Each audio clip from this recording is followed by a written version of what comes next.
All right. So basically, we don't go in any particular order when it comes to who starts. So, Sean, I'm going to let Boris go first. Oh, we're bringing back this meme. Yeah. You had to remind him. Now I'm due for 4 hours of this shit now. I totally forgotten. Okay, Sean, let's go. Best game of any year Best of game of 2015. any year. Do you Anything wanna- you played in 2015 that sucked up a lot of your time that didn't come out in 2015? That is what this Thanks, Sean. category I'll is. take over from here. Thanks, Dave. It's all you. I was about to toss it over to you. No, I'm gonna go in preparation of their upcoming Steam releases.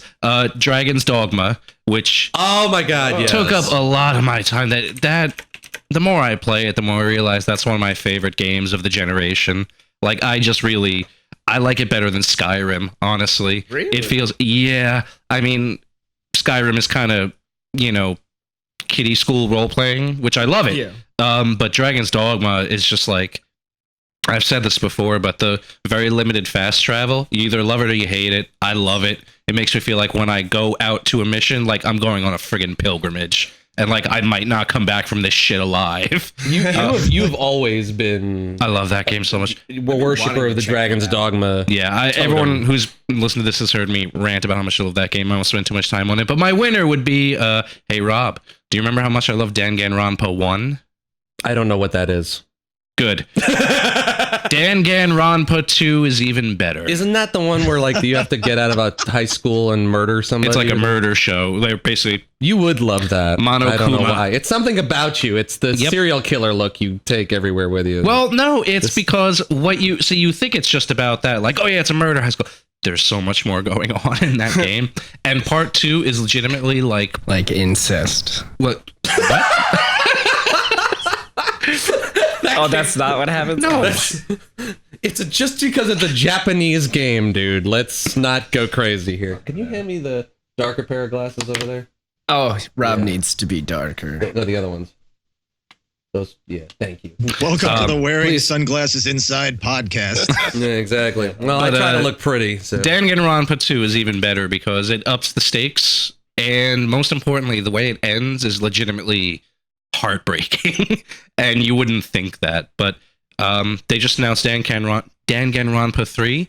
1 and 2 are coming to PC this year. They haven't officially announced it, but it leaked on the Steam database, so really there's no excuse not to play them when they hit. It's this gonzo kind of game is combination it? of like visual novel, rhythm game, mystery game. Monokuma is like a fucking happy-go-lucky murder magician. It's totally worth picking up if you're into gonzo stuff like that. And like I said, the ending of part 2 legitimately kind of got me a little bit. Boris, you want to go? Sure. I forgot one. You go. No, you can take it back. No, I literally didn't have any others. Okay. Right. Well, there you go. Now here, like, I feel like I was a terrible gamer this year. Probably. Also, husband. Friend, husband, employee. Apparently, in his own words, he's only good on the way out. So.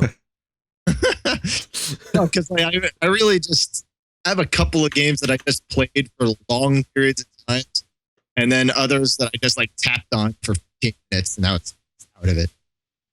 Boris, you're cutting in and out, brother. Oops. Yep. You actually got to plug the Ethernet cable into it for it to actually work. Shit. You're gonna switch. Doing this wrong. Oh well, that would be Well, why. we'll see what Yeah. happens here. Yeah, are you getting me? What? No, go for it. All right. Do your thing. So right now I've been playing what I feel like is the best year of the best game I played this year is probably Dragon Age Inquisition. Because that was one that, like, in terms of scope, in terms of bringing the good things that series good. Or I'm sorry, I get really distracted because I hear myself in my ears. So I could. You're still delay. cutting out a lot, dude. Yeah. All right. Well, don't worry about me. Just move over to Kevin. No. I want to ask you about Inquisition. So, Okay. because I finally got back into playing it because I fell out of it. But did you find what's getting me is I finally got my Skyforge or Skyhold or whatever. But what's stopping me from going back is that all the sort of internet hate about, man, the quests are nothing but fetch quests and go get this and go get that. Is that true, or is that just internet hyperbole? I mean, there is a lot of that. Like, they give context to it in a good way. Mm-hmm. So there's always a lot of picking up materials to like build your spells and so on, your potions and so on. So you're always collecting a lot of materials for upgrades. But I didn't get that as a feeling. Like, I didn't feel like I was just constantly going out and picking things up. I always felt like there was a context to what I was doing. Okay, good. Yeah, I think what got me too is that, I mean, I know it's the hinterlands and it's a meme at this point, leave the hinterlands, but I was like, why the fuck am I in the Inquisition herding goats? Like, the world. I mean, there are a couple of annoying things where it's like, hey, this beast got out of the pen. Go get it. Bring it back. Yeah, go get it.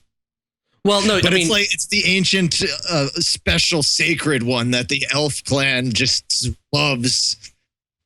Well, no, I think the thing that was so interesting about that game for me was that when we were talking about that at the beginning of the show, your exact words were to me is like, okay, so you're playing Dragon Age Inquisition. When does that game get good? Yeah. Yeah. And then I said that I'm in Skyhold or whatever, and you were like, right there. Yeah, so that's now I'm going to play. Yeah, that's when it picks up. Yeah. At least. Which is surprising to me because for some reason that game always... Well, that's your game of the year last year. That was my game of the year last year. And I don't know. It definitely does start off to a slow rolling start, like a really tiny snowball going down the highest hill. But off. when that game takes off, man, it goes. And it's pretty fucking good. Did you have anything else for that category? Did you want to...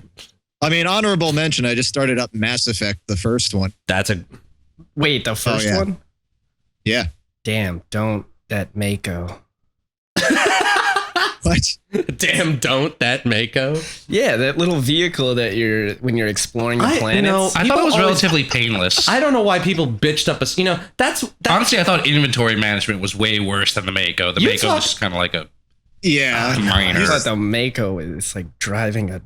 I don't even know. Well, you want to talk about like gamers getting what they asked for. It's like you bitched up a storm again and again and again and again, and then they took it out, and you were like, "Wait a minute, no, the Mako," and they're like, and they replaced it with that planet thing. Like, you asked for this. This is your own goddamn fault. Like, you did this. I have to say though, that Mass Effect, the first one, has the best story. Happy. Gamers are never fucking happy. It's almost like it's a huge group made up of millions of people who don't share the same opinions on anything. Wow. And they can't be taken as one hive mind.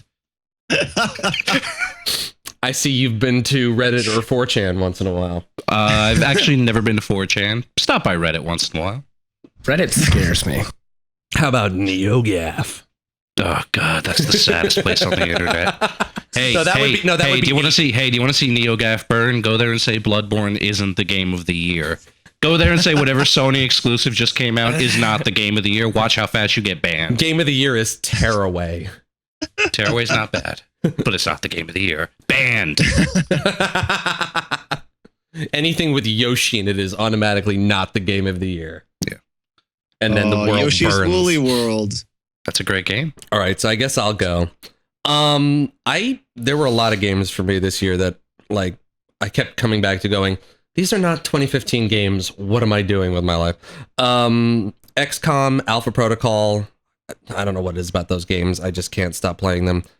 AC Black Flag, mostly because until Syndicate came out, I was like, oh, there are no good Assassin's Creed games. Diablo 3, because every season of Diablo 3 is a fantastically good time. And Marvel Heroes. Talk about two games that saved themselves from the grave, by the way, Marvel Heroes and Diablo. I played 9 hours in a row of Marvel Heroes. That was 8.5 hours more than that game I ever thought in my life fucking deserves. But damn, that game is fun. Yeah, on your recommendation, I jumped into it, and I was surprised how I had to kind of pull myself away from it. Like, I could see how this would be very sticky. And the first time I played it, I didn't feel that way at all. I was like, yeah, this sucks. Well, they incentivize it really well. They put a lot of heroes in it. They made each of the heroes like they reworked the entire combat system. They reworked the entire leveling system and point system and all of the like the abilities that all of the heroes have. And the one thing that I liked about it that I always thought was like, this is the reason I would want to play one of these games that I didn't get something from like DC Universe Online. DCO. Yeah, like I don't want to play the booster gold of the fucking, game series. I don't want to make my own superhero. I don't give a shit that there are 400 Magnetos running around because I'm playing as fucking Magneto, you fucking idiots. Like that's what I want to do. And it really makes that fun. It even makes some of the heroes, the Marvel Universe heroes that I didn't really think were all that great. Like Psylocke is really fun to play. And I thought like Psylocke's deal was that she's like scantily clad and has like a vibro blade and that's it. Like what else does she? No, you got the gist of her. What? No, you got the gist of her. Yeah, that's it. In the comics. But they actually made her fun to play in the game, so 2 points for them. That's good. What is it? Gazillion? Are those the guys? Gazillion. Yeah. Former Diablo guys. Yeah, and it shows, and it's like they make it really fun. Yeah, because I thought that thing was DOA when it came out. I think they thought it was too, and they were like, if we want to fucking survive past, when did that come out? 2012? 13? Yeah, if we want to survive past this year, we got to fucking do something about it. I think 13 is when into beta. That's when I played it. And it was not good, no. But the winner for me is Euro Truck Simulator 2. Because still rocking that. I love that. Still, dude, my fucking wheels and shit, like my Logitech G27 is sitting in the corner down there, and it's crying because I'm not playing ETS right now. You need to be a truck. I cannot. SCS is releasing American Truck Simulator this year.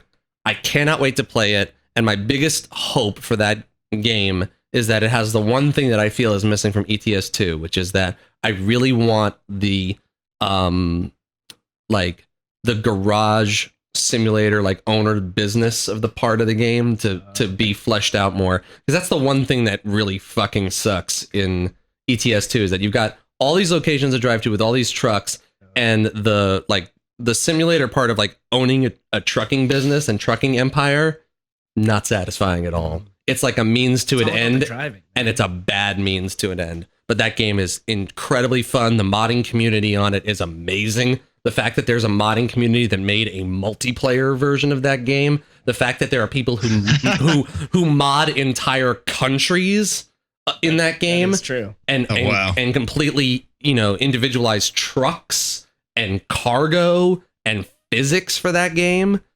Crazy. Now, Rob. Yeah. I hear you talk about this game each year. Mm-hmm. And every single time I feel like this is the year you're going to finally reveal, like, I'm just kidding. This game's a piece of shit. Nope. Like, the fact that you like this game happen. and bring it up so frequently just blows my mind. Like, I haven't played it. I'll give you that.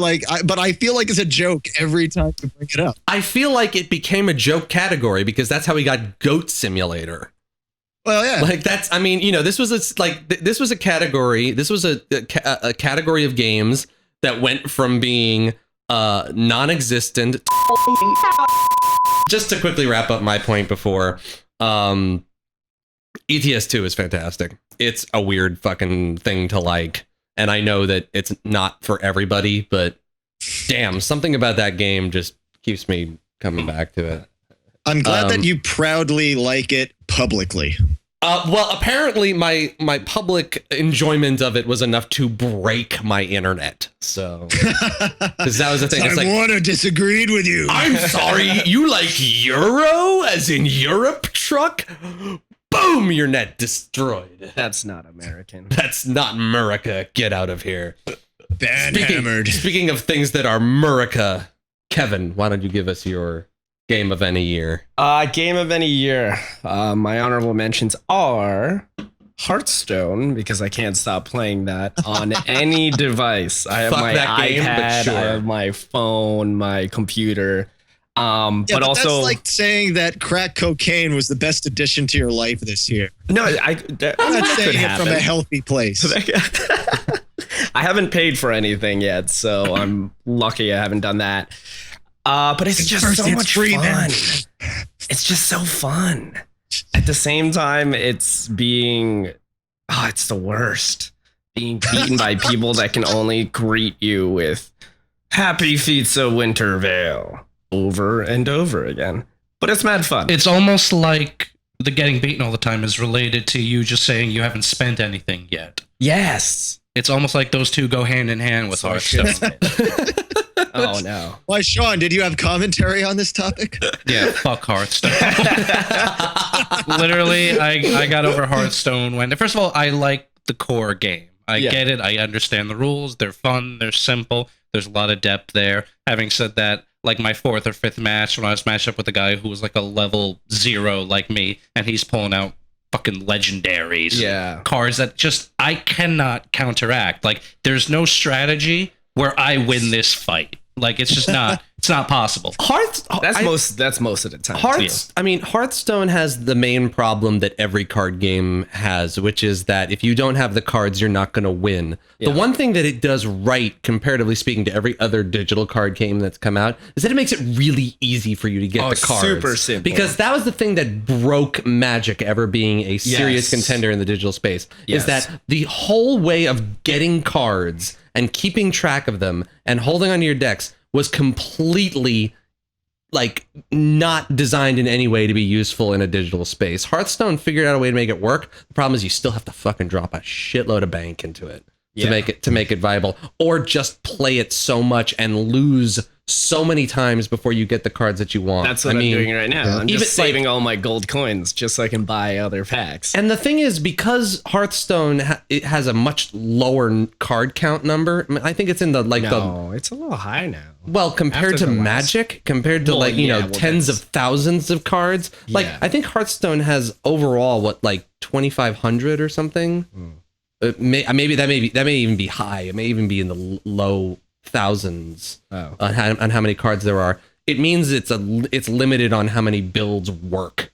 The experimentation factor is low, which is why they're going to end up doing, I think, what Magic ended up doing, which is they're going to have seasons of cards.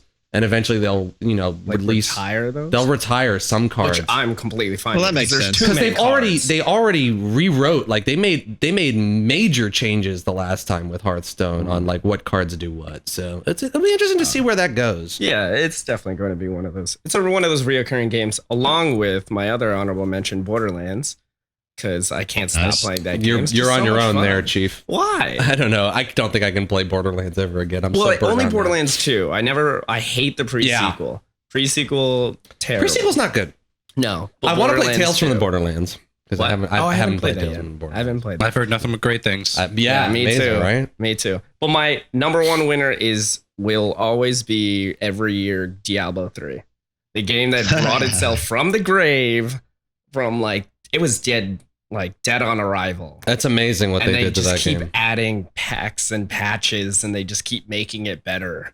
Yeah. The best is actually playing it on PS4 and seeing the Last of Us. All those creatures come in at one. You're not going to get many fans for Last of Us here.